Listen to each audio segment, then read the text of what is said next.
Graça e paz, meu irmão e minha irmã, uma boa noite para você, para toda a sua família. É uma alegria nós podermos nos reunir mais uma vez para meditarmos na palavra de Deus. E hoje nós vamos compartilhar o texto bíblico que encontra-se no livro do Atos dos Apóstolos, Atos capítulo 4. Atos capítulo 4, dando sequência aos nossos estudos, né? Começamos no primeiro capítulo de Atos, hoje nós estamos no capítulo de número 4 e nós vamos fazer a leitura a partir do versículo de número 32.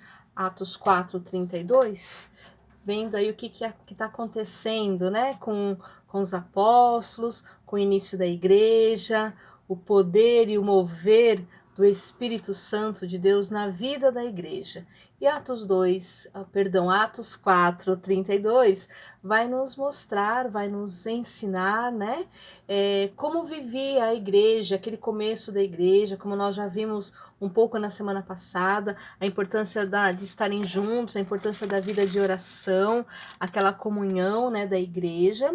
E hoje nós vamos ver um pouquinho sobre a comunidade, essa palavra tão profunda, né? E às vezes a gente perde um pouquinho o sentido dessa palavra, mas comunidade é termos as coisas em comum, vivermos em unidade. E nós vamos perceber que esse é o projeto de Deus para a vida da igreja, unidade. E não é uma coisa nova. A igreja estava aprendendo a viver dessa forma, glória a Deus por isso, mas quando a gente traz à nossa memória o texto, por exemplo, do Salmo 133, já estava ali falando da importância da unidade. Então a gente já vê o salmista dizendo, olha, né, quando há unidade entre os irmãos e irmãs, entre o corpo, né, a igreja, na época ainda não era corpo de Cristo, mas ele já dizia assim, quando há unidade entre os irmãos e irmãs, ali o Senhor ordena da sua bênção. Eu gosto muito de pensar, né, que aqui a receita para recebermos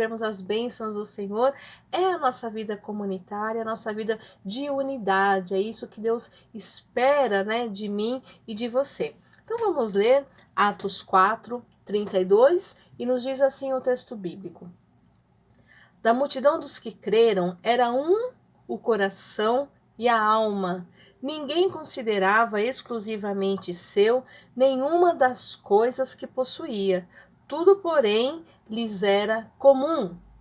Com grande poder, os apóstolos davam testemunho da ressurreição do Senhor Jesus, e em todos eles havia abundante graça, pois nenhum necessitado havia entre eles, porquanto os que possuíam terras ou casas, vendendo-as, traziam os valores correspondentes e depositavam aos pés dos apóstolos. Então se distribuía a qualquer um à medida que alguém tinha necessidade. José, a quem os apóstolos deram o sobrenome de Barnabé, que quer dizer filho de exortação, levita, natural de Chipre, como tivesse um campo, vendendo-o, trouxe o preço e o depositou aos pés dos apóstolos. Até o versículo 37, encerrando aqui o capítulo 4. Apesar dos capítulos eles virem numa sequência, né? A gente vai ver a partir do capítulo 5, na próxima semana, também a situação aí da oferta, né? Então a gente fica com isso em mente, porque ela vai estar muito ligado ao estudo da próxima semana. Então vamos fechar os nossos olhos, ter uma palavra de oração? Pai de amor, graças te damos pelo privilégio e alegria que temos de estar na tua presença, podermos meditar na tua santa palavra, palavra que é viva, que é eficaz, que é poderosa para penetrar o mais profundo do nosso ser. Clamamos, Paizinho, em nome de Jesus, que o Senhor nos ensine, que o Senhor fale conosco, fortalece a nossa fé, edifica-nos como pessoas, mas especialmente como corpo de Cristo, como membros deste corpo. Cuida, Senhor, da tua igreja, é a nossa oração e já a nossa gratidão, pedindo sobre nós a tua bênção e orando em nome de Jesus. Amém. Amém. Perceba, meu irmão e minha irmã, que hoje nós temos um desafio muito grande, que é a busca por bens materiais, né?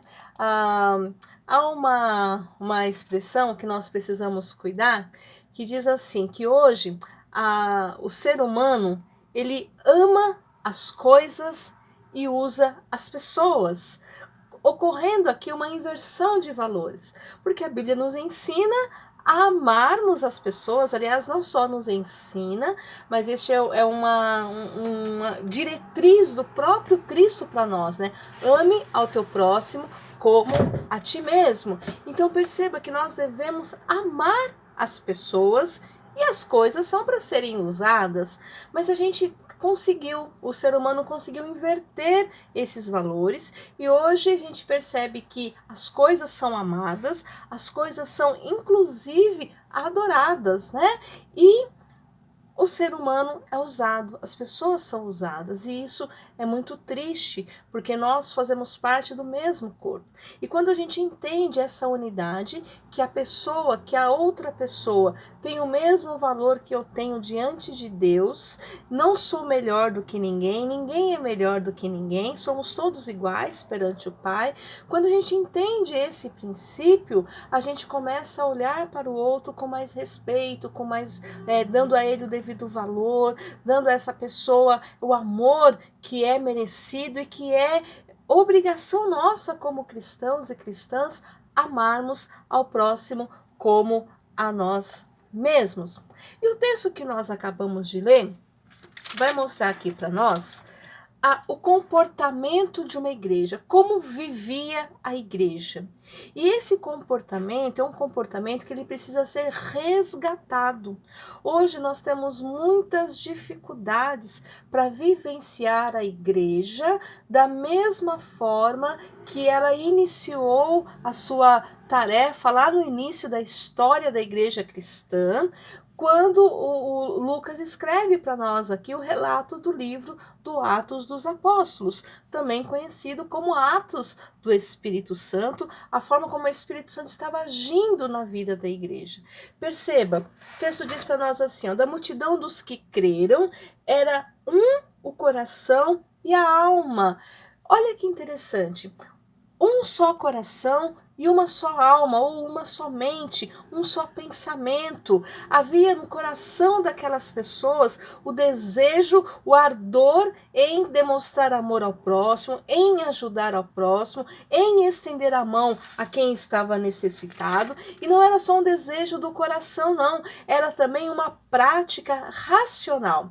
E aqui nós percebemos a importância de nós termos sentimentos bons, e nós estudamos isso há uns dias atrás, né, aliás, foi num culto que nós falamos isso, que a boca fala do que está cheio o coração, no sentido de cuidado com aquilo que está entrando, né, no seu coração, cuidado com aquilo que está saindo do teu coração, porque do teu coração está saindo, né, aquilo que vai fazer a diferença na vida das pessoas e na nossa própria vida. Então, nós vemos aqui pessoas cheias do Espírito Santo, no poder do Espírito Santo, e ao estarem cheias do Espírito Santo, essas pessoas, então, elas sentiam amor pelo próximo, elas sentiam compaixão pelo próximo, isso era um sentimento, estava ali no coração, mas a sua mente e a sua razão as levava a ter uma ação prática em benefício do próximo. Então nós precisamos entender isso. Não adianta dizer que nós amamos, que nós servimos a Deus, se as nossas atitudes práticas não demonstram esse amor de Deus para com o próximo. E aqui nós temos um cuidado que nós precisamos ter, porque a igreja, ela é reconhecida pelo seu testemunho. Nós estudamos isso no capítulo 2 do livro do Atos dos Apóstolos, quando diz assim que a igreja contava com a simpatia de todo o povo e dia a dia o Senhor ia acrescentando aqueles que estavam sendo salvos. Então perceba, meu irmão e minha irmã, a nossa forma de agir, as nossas práticas, as nossas ações, elas precisam demonstrar o amor de Cristo. Não podemos ser apenas ouvintes, mas devemos ser praticantes. E Jesus vai dizer isso muito claramente quando ele vai proferir a parábola das duas casas ou dos dois fundamentos, né? A casa que estava fundada na rocha e aquela que estava fundada na areia. E ela vai comparar isso a uma pessoa que ouve a palavra e pratica, que é a pessoa que é sábia, que está fundada na pedra, ou aquela que ouve a palavra e não pratica, que é considerada nécia, né? Uma pessoa que não está fundada na pedra, mas está na areia. Qualquer chuva que vier pode derrubar essa pessoa. E hoje nós temos visto isso. Pessoas que estão aí fundamentadas na areia, que qualquer vento, né, qualquer chuva já desmorona, já perde, né, a fé, já perde a força, já perde a coragem, já perde a ousadia. Por isso nós precisamos cuidar para sermos uma igreja que testemunha com poder a obra do Espírito Santo de Deus, que é amar ao próximo e demonstrar esse amor numa vida prática de ações que estende a mão ao próximo. Nós vemos nesse texto que nós lemos que a plenitude do Espírito Santo, o poder do Espírito Santo, ele se manifesta através da unidade espiritual. Então, se nós não temos unidade com o nosso irmão, com a nossa irmã, se nós estamos mais julgando e condenando do que orando e estendendo uma mão e apoiando, tem algo de errado. Talvez nós não estamos deixando que o Espírito Santo seja o nosso norteador, aquele que nos conduz. Talvez a gente esteja sendo conduzido pela nossa própria vontade. E aqui nós temos um risco muito grande de nos perdermos na caminhada.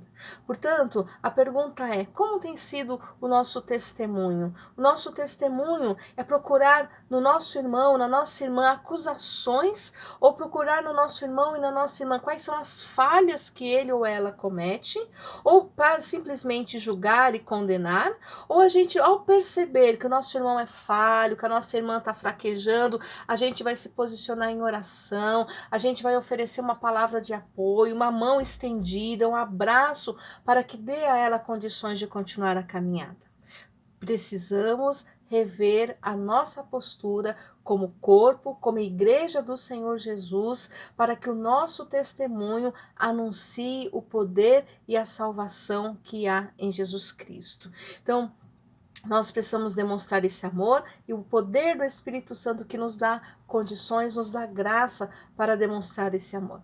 Pedro e João teriam sido presos, interrogados, ameaçados, a gente viu essa história, né?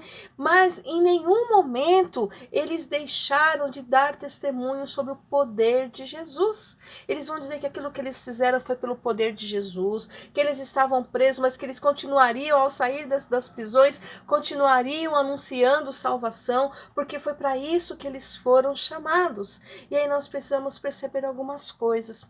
Primeiro, o texto nos mostrou que o poder do Espírito Santo, o amor que é gerado em nosso coração, ele se transforma em ação prática, como nós acabamos de falar. Diz assim o texto para nós que eles... que ninguém, versículo 32, né? Eles tinham uma só mente, um só coração. E isso fez com que cada um não considerasse exclusivamente seu as suas propriedades, nenhuma das coisas que possuía, mas tudo lhes era comum, com grande poder. Então nós vamos ver assim, tudo era comum. Quem tinha uma casa, repartia com aquele que não tinha. Quem tinha uma casa e um terreno, vendia aquilo que tinha a mais e depositava aos pés dos apóstolos para ajudar as pessoas que não tinham onde morar, que não tinham como comer, que não tinham como se manter. Havia ali entre eles um cuidado olhando para as necessidades dos irmãos e irmãs. Hoje a gente tem visto um mundo muito cruel. E aqui eu não estou falando só da igreja, não, principalmente, infelizmente, também fora da igreja, mas na igreja nós temos alguns casos assim, considerando a igreja cristã no mundo inteiro. Quantas pessoas se dizem cristãs, mas não dão a mínima para o que a outra pessoa está passando, né? Não estamos preocupados nem preocupadas para o que a outra pessoa está passando, para as necessidades dela. E a igreja primitiva nos ensina que o povo cristão vive em unidade, uma mesma mente, um mesmo coração, um coração que se condói com a dor e a necessidade do próximo e tem ali o desejo de orar, de ajudar. Então nós vemos uma igreja que testemunha através da ação e não só do anúncio, mas também uma igreja que anuncia, né? Uma igreja que conta. Nós temos o texto aqui, crentes que eram cheios do Espírito Santo, com corações abertos a ajudar, mas também com os bolsos dispostos a contribuir. Eu me lembro de um dos professores da faculdade que ele trabalhou essa questão do texto da conversão do coxo da Porta Formosa, que nós vimos há umas semanas atrás, e ele trabalhou uma conversão integral. Ele dizia assim que a conversão tinha que o coxo se converte no olhar, o olhar dele que era só para baixo, de repente ele está olhando para cima. Pedro e João estão se convertendo olhando para baixo, estendendo uma mão. Aquele coxo está estendendo, ele se converte nos pés, porque ele se coloca de pé diante do milagre, começa a seguir Jesus, mas eles também, a conversão também passa pelo bolso. Nós precisamos pensar essa conversão que precisa ser integral na nossa vida. E quando a gente fala de corpo de Cristo, nós precisamos ter essa dimensão. Nós, como igreja metodista, temos a prática, né? A prática da fidelidade no nosso dízimo e na nossa oferta. É compromisso nosso para com o reino de Deus. Aí nós vamos pensar assim, mas a igreja não precisa de dinheiro. Na verdade, a igreja, espaço físico precisa, né? Precisa haver uma manutenção. Nós precisamos ter espaço para sentar, nós precisamos dos bancos limpos, precisa de alguém para limpar, nós precisamos de água, nós precisamos de banheiro, nós precisamos de produtos de higiene no banheiro, nós precisamos de energia elétrica, precisamos de papéis, de material para as aulas de escola dominical, precisamos investir na missão. Então, todo esse projeto requer recursos, e os recursos vêm justamente do nosso dízimo e da nossa oferta. Mas também nós temos Ministério de Ação Social na nossa igreja, um ministério comprometido com famílias necessitadas. Quantas famílias que recebem cesta básica, quantas famílias que receberam aí um cobertor, que receberam um par de meia, uma roupa nesse tempo de frio. Então nós temos pessoas na nossa igreja que se comprometem com isso. Mas também eu fiquei lendo esse texto e lembrando da história do nosso amigo aqui, o Barnabé. Nós cantamos, né, um cântico que diz: era o seu nome, Barnabé, natural de Chipre, né? Nós vamos ver que, além de ajudar ao próximo, a igreja primitiva era uma igreja que tinha uma pregação revestida de poder. A igreja de Cristo hoje não pode abrir mão do poder do Espírito Santo sobre nós. Nós não podemos abrir mão, nós precisamos buscar o poder do Espírito Santo constantemente, numa vida de oração, numa vida de leitura bíblica, numa vida de comunhão.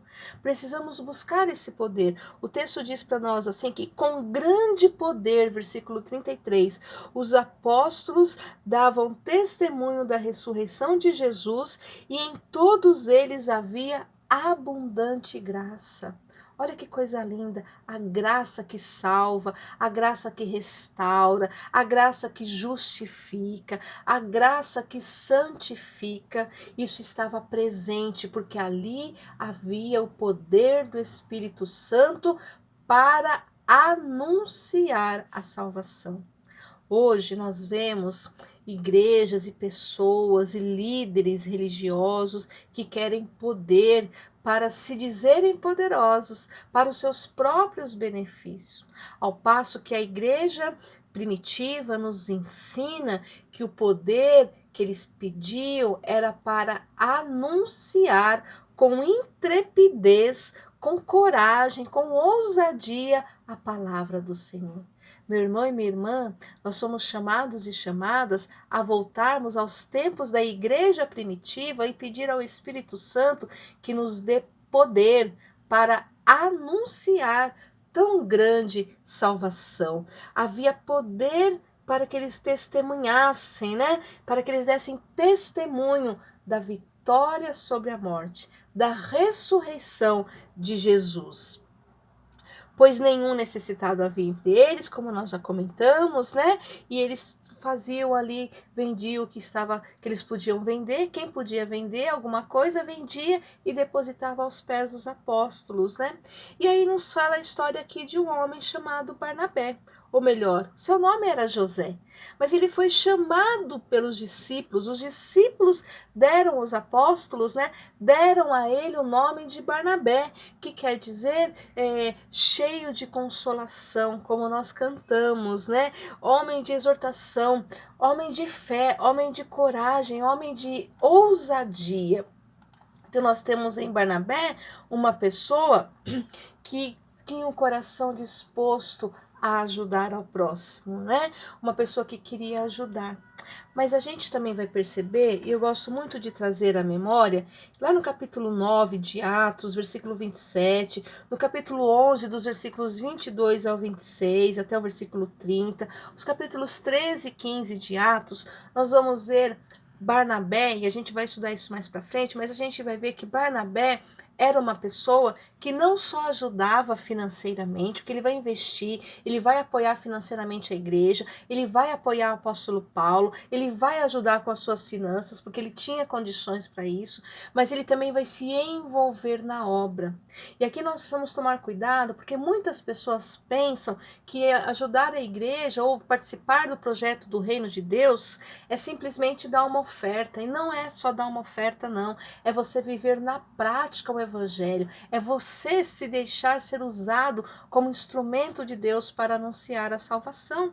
Portanto, meu irmão e minha irmã, nós aprendemos aqui que a igreja primitiva era uma igreja que repartia, sim, os bens materiais para que não houvesse nenhum necessitado entre eles. Era uma igreja que tinha um coração e uma alma, uma mente unida no mesmo propósito para que as pessoas fossem salvas. Nós vemos aqui uma igreja que tinha poder para pregar o evangelho. Eles pregavam o evangelho com poder, com ousadia, e todos ficavam cheios de graça. A graça alcançava todas as pessoas. Nós temos uma igreja que não pensava em si mesmo, mas que pensava no próximo. Portanto, meu irmão e minha irmã, que nós possamos nos lembrar dessa igreja primitiva e sermos cristãs, como foi Barnabé, como foram os apóstolos, que buscavam poder para anunciar a salvação e que tinham um coração disposto a amar e demonstrar amor a partir das ações práticas. Que a nossa vida como igreja seja uma vida que ajude o próximo, que sustente nosso irmão e nossa irmã, que seja uma vida que ofereça apoio, que ofereça ajuda, que a gente possa julgar e condenar menos. Aliás, não compete a nós nem o julgar, nem o condenar, mas compete a nós o estender a mão e o ajudar. Que Deus possa nos ajudar a sermos uma igreja, uma comunidade cristã, né? Como a comunidade cristã primitiva, uma igreja que ama, que está em unidade, que ajuda o próximo e que se dispõe a ser instrumento nas mãos de Deus. Que Deus nos abençoe e continue nos enchendo de graça por meio do poder do Espírito Santo. Vamos orar? Pai de amor, graças te damos pela tua palavra, por este tempo de estudo, de aprendizado. Ajuda-nos, ó Pai, a sermos essa igreja que ama, mas que não ama só de palavras, mas uma igreja que demonstra amor nas suas atitudes, na ajuda ao próximo que às vezes nós não conhecemos, mas também que ajuda ao próximo que nós conhecemos. Às vezes temos dificuldades de ajudar nosso irmão, nossa irmã da comunidade, e nós clamamos, Senhor, ajuda-nos a amarmos incondicionalmente, a amarmos e ajudarmos, ó Deus, na prática, com obras, com ações. Sustenta a tua igreja, sustenta o teu povo, ó Pai. Muito obrigada pelo testemunho de Barnabé, que não somente deu uma oferta em dinheiro, mas, ó Deus, entregou a vida dele para servir ao teu reino. Que nós possamos, ó Deus, servir a ti, ó Deus, não só com ofertas materiais, mas acima de tudo, consagrando a ti o nosso coração, a nossa vida, a nossa mente, o nosso pensar, o nosso viver, Cuida da tua igreja, Senhor, orienta-nos em todo o tempo. Abençoe cada lar, cada família. Dispensa sobre nós a tua bênção e a tua graça e o teu favor. Caminha conosco, ó Deus, ser com as pessoas que estão enfermas, especialmente colocamos a vida do Val nas tuas mãos, ó Pai, que já fez a cirurgia, que o Senhor ponha a tua mão de poder e traga restauração plena sobre ele, também sobre a vida do Cleison, sobre a vida da Luísa, Senhor, e os demais, ó Deus, enfermos que estão passando por cirurgias ou que estão com exames marcados, que o Senhor abençoe os exames que a Helenice vai fazer, as consultas que ela tem pela frente, que o Senhor possa restaurar plenamente a saúde da tua filha, Pai. Ó Deus, caminha com a tua igreja, recebe o nosso louvor, recebe a nossa gratidão, em nome de Jesus que nós oramos e te agradecemos. Amém. Amém. Amém, meu irmão e minha irmã, que Deus abençoe, sustente você, sua casa, sua família. Amém?